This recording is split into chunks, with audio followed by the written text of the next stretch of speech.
Halo guys, Assalamualaikum warahmatullahi wabarakatuh. Perkenalkan, nama saya Amalia Sedati Bujana. Saya dari Prodi Psikologi Islam. Pada kesempatan kali ini saya akan berkunjung di tempat UMKM atau jasa jahit untuk memenuhi tugas video, wawancara, dan observasi dari UMKM di sekitar lingkungan saya, yaitu ditinjau dari konsep kewirausahaan Islam. Kita langsung ke wawancara Mbak. Sebelumnya, apa sih motivasi Mbak bikin brand ini atau bikin usaha ini?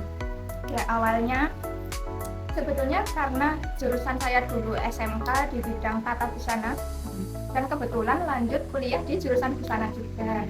Jadi pada awalnya ini tuh dulu brandnya sendiri dari tugas mata kuliah. Nah, kebetulan jadi lanjut menjadi usaha pribadi seperti itu. Kalau dalam Islam nih Kak, kan ada namanya prinsip kewirausahaan Islam. Nah, penting banget nih untuk menjaga kehalalannya. Kalau di usaha Kakak ini penerapannya bagaimana? Sebagai contohnya saja ya Kak, ini kan kebetulan kemarin sedang hari raya. Nah, kebetulan customer sendiri banyak yang request membuat gamis nih buat keluarga. Nah, mungkin dari cuttingannya sendiri itu kan longgar ya Kak, kalau gamis tidak ketat, kemudian apa ya, jadi tidak melanggar syariat Islam seperti itu Kak. Nggak yang mepet-mepet Iya, gitu nggak ya, yang Kak? mepet ya, Kayak tertutup. seperti ini juga ya, Iya, contohnya ini tertutup nih Kak. Nah, kalau dalam berbisnis ini kan ada etikanya ya Kak, dalam Islam. Jual belinya ini bagaimana Kak? Ya, ini untuk contohnya sendiri nih, kalau ada customer, mungkin saya udah menjelaskan dari awal kesepakatan, mulai dari kesepakatan harga atau waktu pengerjaannya nih Kak. Nah, jadi biar di belakang nanti tidak ada yang dirugikan dari salah satu pihak, seperti itu Kak. Jadi dari awal udah dikasih tahu ya, misalnya customer bilang nih mau bikin model seperti ini, gitu. Nanti kakaknya udah bilang harganya berapa. Iya, udah kasih estimasi harga di awal gitu. Nah, kalau misalnya habis dibikin nih Kak, nanti apakah ada fitting atau gimana kalau ada komplain dari pelanggan? Iya betul Kak. Saya sendiri biasanya menyediakan estimasi waktu untuk fitting sebelum barang diambil. Nah, kemudian kalau ada komplain ya, kalau kesalahannya dari kami, dari saya sendiri, pasti saya udah tanggung jawab. Tapi ada salah satu contoh, misalnya kalau barang ini sudah jadi produknya, tapi kebetulan customer ingin ganti model, padahal kesepakatan di awal itu udah benar seperti ini. Nah, itu mungkin nanti ada kesepakatan lagi kayak fee-nya nanti nambah, ada tambah biaya gitu ya Kak. Betul. Nah, kalau dari sikap jujur nih Kak, kira-kira apa yang bisa diterapkan dalam usaha Kakak ini?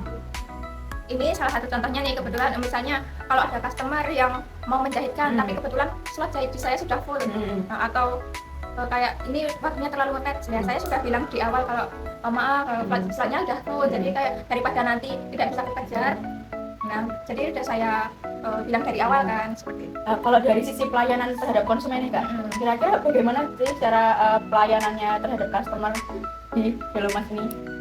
Ya, kalau kebetulan ini masih saya kelola sendiri ya Kak, jadi kalau saya menerima customer nih, ya mungkin saya terima dengan ramah, kemudian ya berusaha sesabar mungkin, walaupun kadang kan keinginan customer itu kadang ada yang aneh-aneh ya? Iya betul, ada yang unik gitu ya Kak, ya. Jadi kayak sebisa mungkin tetap ramah dalam melayani, dan kadang juga kita harus memahami keinginan customer itu mau seperti apa, jadi kayak ya diterima dengan baik seperti itu.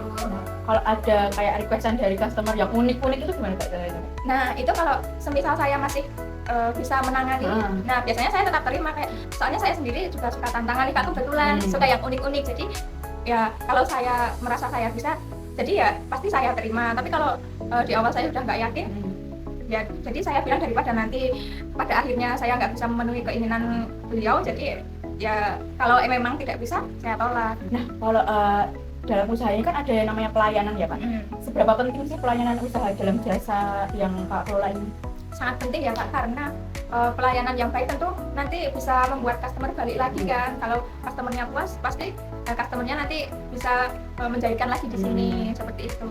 dan bakalan ya kak menggait customer Iya, lain ya. customer lain, iya bisa kan mempromosikan ke teman-temannya Iya, misalnya. betul. Iya.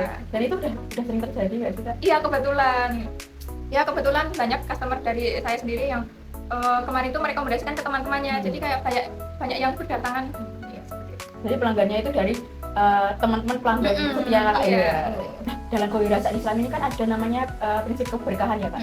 Kira-kira apa sih yang udah kakak lakukan untuk mengembangkan keberkahan dalam usaha ini? Salah satu contohnya nih kak, tetap berusaha jujur dan mungkin tidak mengambil keuntungan berlebihan ya kak dari jasa jahit ini. Atau contohnya tetap sedekah agar hasil yang kita terima itu berkah ya, mendapat berkah. Jadi tetap menyisihkan sebagian Rezeki kita yang dapatkan itu ke orang-orang yang lebih membutuhkan. Iya, ya, betul. Kak. Kalau dari sisi sosial nih, kak, pasti setiap usaha itu ada namanya kemanfaatan bagi masyarakat sekitar atau lingkungan sosial kita. Nah, kalau di jasa kakak ini apa sih manfaatnya untuk lingkungan kita sini? Ya mungkin ini yang kemarin baru saja ada contohnya nih, jadi membantu mungkin tetangga sekitar ini yang kebetulan pas lebaran membutuhkan jasa permak nih, Kak. Nah kebetulan jadi saya bisa menyediakan jasa permak di sini. Atau nah kebetulan juga kemarin kan saya terlalu kewalahan ya Kak menerima orderan, jadi saya meminta bantuan tetangga saya yang kebetulan bisa menjahit juga ya. Nah jadi bisa membuka peluang usaha buat orang lain ya Kak, seperti itu. Oh berarti nggak cuma jasa jahit dari awal nih kak ya, ada jasa permak juga ya? Iya betul, dan kebetulan juga nih Kak, baru-baru ini saya mulai usaha jahit bukan cuma buat orang aja nih Kak. Oh iya? Iya, nah saya kebetulan buat produk baju, buat boneka nih Kak, dari berbagai ukuran, yang kecil, besar, seperti itu. Boleh ditunjukin nggak sih kak? Boleh banget. Nah ini Kak contohnya. Wah lucu banget nggak sih guys? Yang ini kayak baju koko gitu. Ya, kebetulan ini booming, sedang banyak dicari. Ya terutama di kalangan K-popers ya. Iya, nggak cuma K-popers. Oh iya, kebetulan Kak. iya kemarin dapat juga customer bukan dari K-popers tapi ini doll apa ya namanya Kak, boneka karakter bukan K-popers tapi dari ini yang Thailand juga. Oh Thailand. Iya. Jadi ke kalangan yang suka idol-idolan yang Iya. ada boneka-bonekanya. Iya gitu pokoknya ya? ada maskot bonekanya. Jadi anak-anak nggak sih? Anak-anaknya para K-popers juga ikut lebaran guys. Lucu kan? Nah, kalau ini yang ini temanya rock and roll. Kebetulan pas lebaran kemarin juga ini Kak dibikinin baju muslim nih Kak. Oh iya. Iya. Sebelumnya kau udah menjalankan usaha ini berapa lama sih? Kebetulan kalau awal mulai menerima jahitan sebetulnya udah dari lulus SMK nih Kak, tapi kan kebetulan saya lanjut kuliah.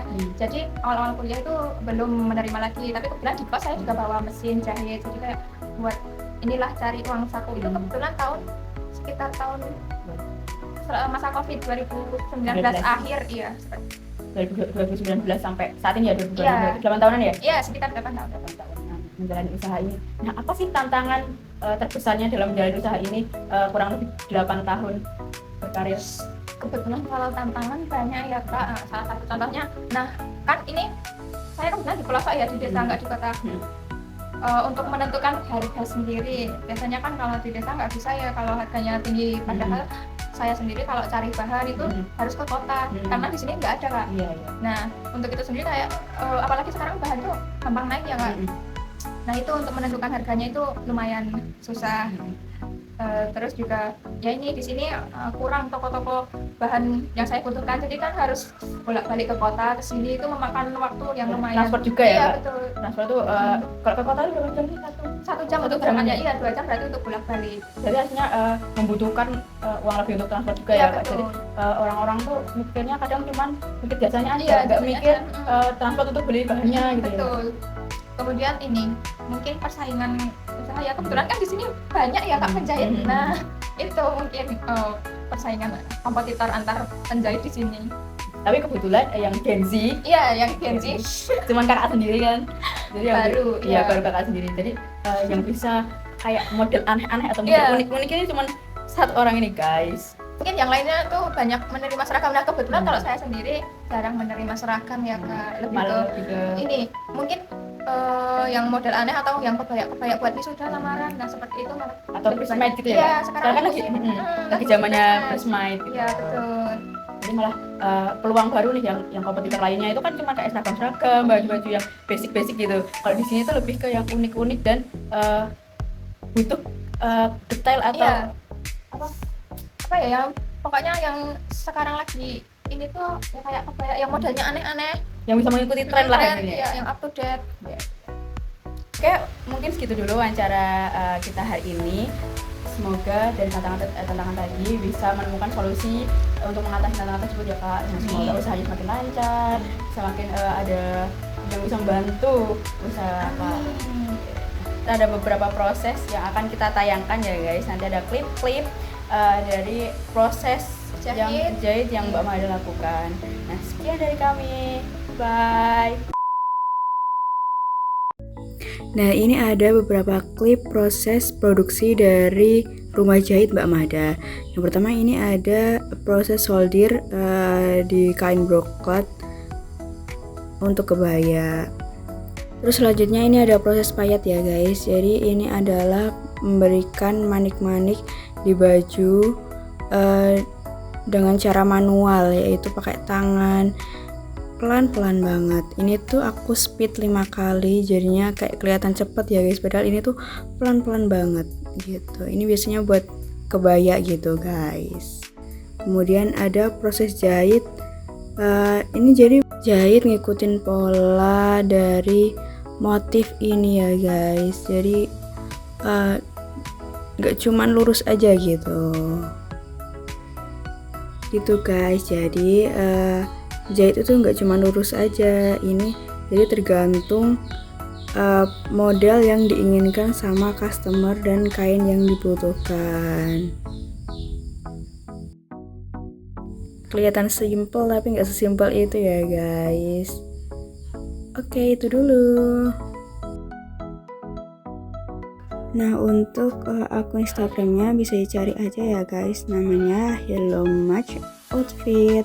Nah, di sini ada model-model lain juga yang udah pernah Mbak Masnya buat. Terus buruan kepoin. Berdasarkan wawancara dan observasi yang telah saya lakukan, terdapat beberapa poin yang saya dapatkan, yaitu usaha ini atau UMKM ini telah menerapkan konsep atau prinsip kewirausahaan Islam, yaitu dari proses kehalalan yang sudah sesuai syariat Islam, kemudian dari jujur dan amanah yang telah dilaksanakan oleh pemilik usaha ini, yaitu menjalankan atau melakukan pesanan sesuai dengan kesepakatan di awal. Kemudian dari pelayanannya, usaha ini telah melakukan praktik ramahan kepada customer. Dan aspek keberkahan, pemilik telah melaksanakan konsep ini dengan menjalankan zakat atau juga jadi sedekah gitu. Sekian tugas video yang saya lakukan, semoga mendapat manfaat dari video ini. Wassalamualaikum warahmatullahi wabarakatuh.